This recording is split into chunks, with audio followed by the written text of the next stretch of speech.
Well, it seems you guys liked my last tier list video so much that one of you made a Reddit post about it.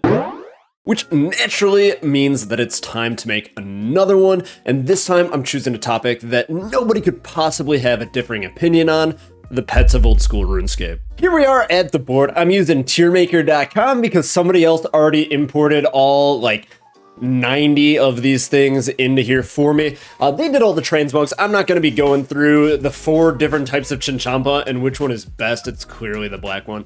But anyways, to start things off, we're just going to start off with one. The Abyssal Orphan is clearly a C tier pet. It is hard to get, but there's nothing all too exciting or special about it. And you're going to notice a common theme with me here. I am not the biggest fan of skilling pets, and with that, we're going to put the Abyssal Protector down in D. He's not as lame as some of the other skilling pets, which are going to occupy the F tier, but he's still a skilling pet, and for that, he's down pretty low in my book. I realize that I have to rank 50 something of these, so I'm gonna rapid fire through all the skilling pets that I could find. Phoenix, F tier. Garbage pet. Squirrel, D tier. Chinchampa, D tier. C tier. I like the Chinchampa. It's super duper cute. Rocky, we're gonna go D tier. Golem, second worst pet in the game, F tier. Heron, the worst pet in the game, F tier. Rastaman, what you want to call it, Tangleroot, we're going to put him up there in B tier. I'm going to put him as the highest tiered pet just because he has so many transmogs and he's kind of cool, and I don't have him and I would really like to get him. Anyways, we got the rune crafting pet. We're going to put him in D tier. C tier if we count the transmog, so we're going to take him off of there. And then we have one last skilling pet, unless I missed one below. Oh, nope, 2 more. Herbivore, we're going B tier, or D tier, since there's kind of some effort to go in there. And then we have the beaver, one of the worst pets in the game. It's just an absolute bot pet. You get it from trees. You see so many people with 60 woodcutting running around with their beaver pet. It's just not prestigious whatsoever. It doesn't look all that special, and for that, we're gonna put it down with the lamest of the lame in the F tier. Sorry if I ruffled any feathers, but I just don't really like skilling pets. They're just objectively not as cool as boss drop pets. Honestly, personally, for me, I don't even think they should be in the game at all, but if they are going to be, I'm gonna rank them lower than anything that I do feel should be. Maybe I just don't like skilling. I swear to God, the next one of you that asks me about my Road to Max series. Cool, you know, it's time to freshen this up and bring things close to the top. We're gonna bring our first S tier pet into here. The Bloodhound is one of the rarest pets in the game. Very few players have actually gone on rate to get this, or even have the amount of caskets opened to be at rate. And the other kicker for this one is that the pet is just absolutely massive. If you got this bad boy out, everybody can see you from miles around, which we all know is the point of having a pet following you in the first place. I feel like I'm going to very quickly run out of room here, but next up we have the mole. There's only one reason to kill the mole, and it is for this cute little mole pet. I think he's a little bit above average, not that much above average, so we're putting him up there in B, and occupying that B tier with him is also going to be the Callisto pet. I really like the bear, but it's not really going to be as rad dad as a lot of the A and S tier ones, but that being said, I really hope to get this one soon. Down on the opposite end, we have the Chaos Alley. He's going to be our first and potentially only PvM F tier pet. He's just straight garbage, and I don't have him, but I'm also not grinding for him for a very good reason. Ooh, look at me, I'm a cloud. But you know what's not a cloud? Is this sick dodo bird. We're putting him up in B tier. He's super easy to get, but he's also super stupid, and I love that about him. Gonna speed through a few of the mid-tier pets here because the list down below is kind of intimidating me. We got the Corrupted Gauntlet pet, definitely a B tier. It's on the high end of mid, but also nothing to shit your pants over. We have all Dagonoth Kings. We got these 2 other Dagonoth Kings. We're gonna put these guys in the C tier because they got spikes and shit. And then we're gonna put Dagonoth Rex down here in D for dull. I feel like the A tier is severely lacking, so we're gonna put the Dark Core here in the A tier. It's not quite S tier, even though I really do like it. If we're going with the transmog, this transmog here, the Corp version would be an F tier. If you're ever out there, if you have this pet and you're using the Corp version of it, is wrong with you? You should be institutionalized. I don't have a sponsor for this or any other of my videos, so make sure that you like the video and subscribe so I can make some money off this. And I will be streaming quite a bit more on both YouTube and on my Twitch channel, link down in the description below. Or should I try out Kick? I feel like it's good for streamers, but also nobody watches Kick, so you guys tell me. We got the Warden pet, that's actually a transmog of it. We got the normal Warden's pet. It's gonna be an A tier. You get 2 built-in styles with it, and they're both super cool, and it's a raid pet, which just makes it cooler than the rest. As far as the transmogs go for this, I might as well get those out of the way now. I think Akka and most of the other ones are all A tier. The only S tier transmog for that one is going to be Zabak. I like Zabak because Zabak pops. Do you feel me? Like if you had everybody at the Grand Exchange with like their different pets out, Zabak is just gonna pop out of the rest of it. Also, he takes up like 4 tiles, so he's just absolutely magnificent. We got our first God Wars dungeon pet, and these all hold like a special place in my heart. We're putting Bandos up here in A tier. He's extremely difficult to get. He's pretty big, but the other really cool thing about the Bandos pet is how loud he is. If you're around some fucking gonad who keeps their game sounds on, you can smash this bad boy around and startle the shit out of them. Next up, we got Serb Pet coming in at C tier, kind of mid. If you have this pet, you're probably an Iron Man who's going dry on prims. Other than that, as a main, you're probably keeping this one in the bank. Got another rapid fire round for you. I put all these together. We're going with the Slayer boss pets. The Squid, I'm gonna be putting in B tier because he's super duper cute, and I went 9K for him, so he's a little bit more special to me than he probably is to you, and that's fine. For Hydra, we're gonna also go B tier because you get so many transmogs with it. I actually don't really love the Hydra pet because I feel like this is another Iron Man pet that you got while you're grinding Hydra for 99 prayer, and you kind of get it by default by doing that, but you know, with the transmogs, he is kind of cooler. I actually talked myself into C tier on the Hydra pet. Sorry, Iron Man. Same thing with the Smoke Devil. It's just nothing too special.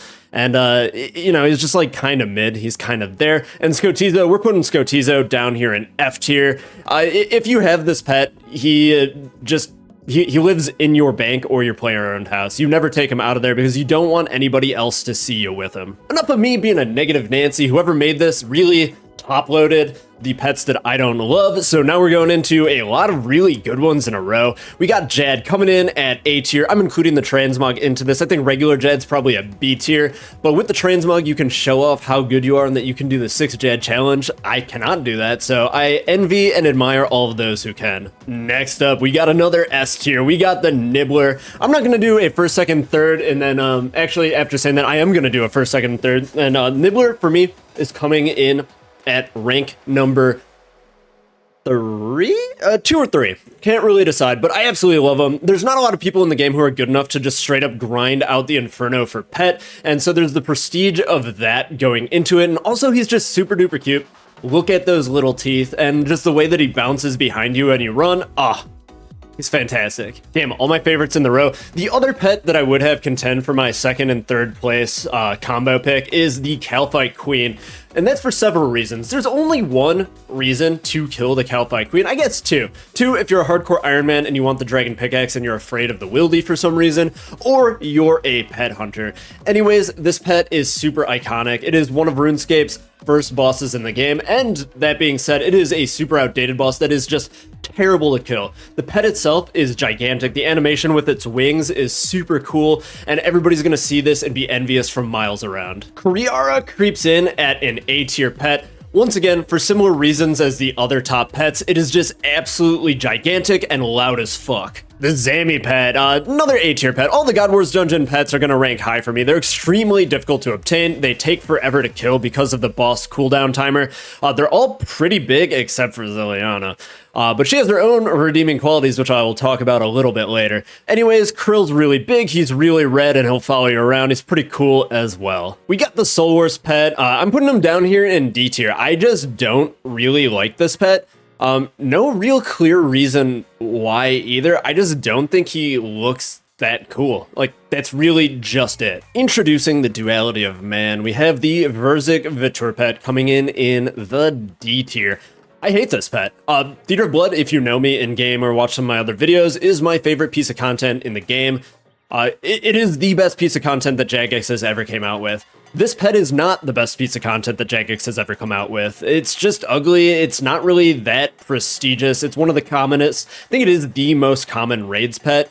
And it's pretty small overall. And on the opposite side of the spectrum, we have the dusted version of that pet. You get this dust from the hard mode Theater of Blood, which is probably the hardest piece of content in old school RuneScape. If you have this pet, you are probably fused to your gamer chair, you sweaty fucking nerd.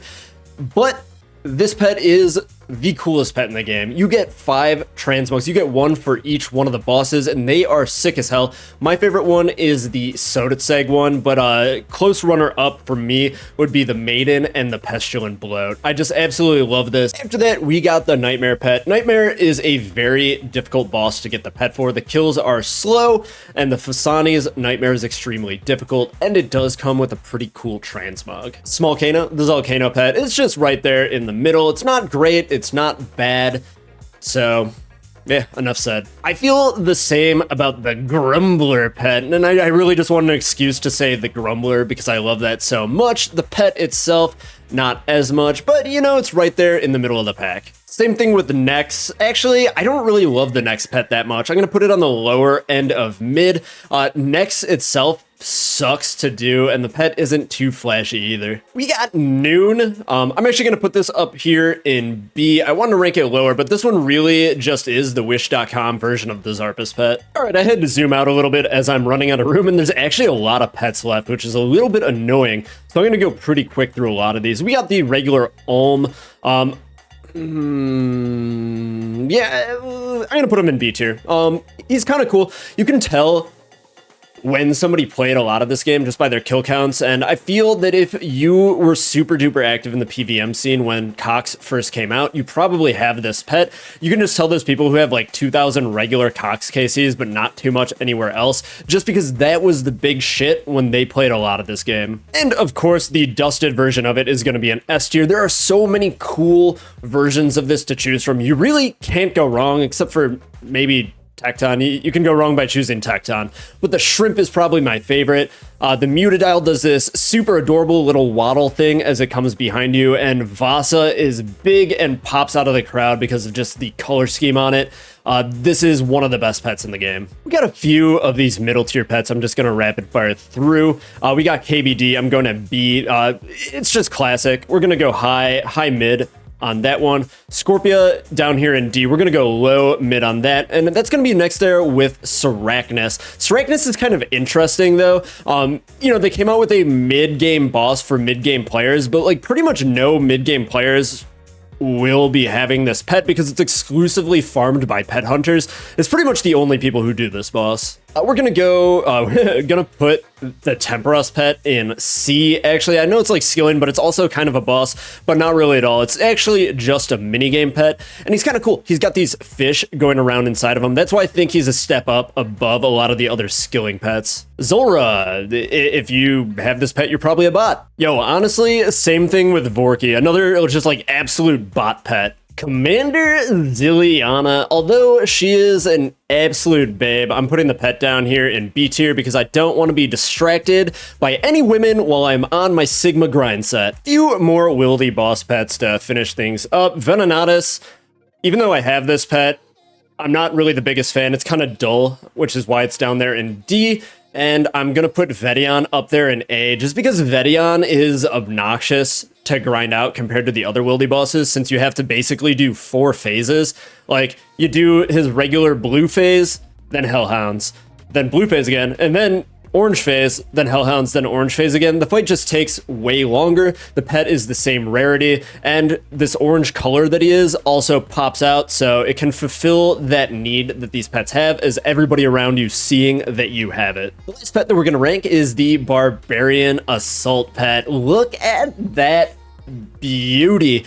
He is gigantic. Everybody will see him. He is ugly as all holy hell, and nobody's gonna miss you if you have this guy out. He's one of the rarest pets in the game as far as people who have him, and also one of the longest time to complete. A lot of players do not like Barbarian Assault, so they're not even going to have a chance of getting this. There's people who literally pay people to get the torso for them, a thing that takes like an hour to do. If you're cracked at Barbarian Assault, add me in game. I would love to grind this out. So there we have it. Let me know your opinions down in the comments section below. Also, if you caught which one I didn't include on here, let me know as well. Thank you guys so much for watching. Like, subscribe, and if you're going to make a Reddit post about how much of an idiot that I am, please link my channel so you can drive some traffic to me. I greatly appreciate it.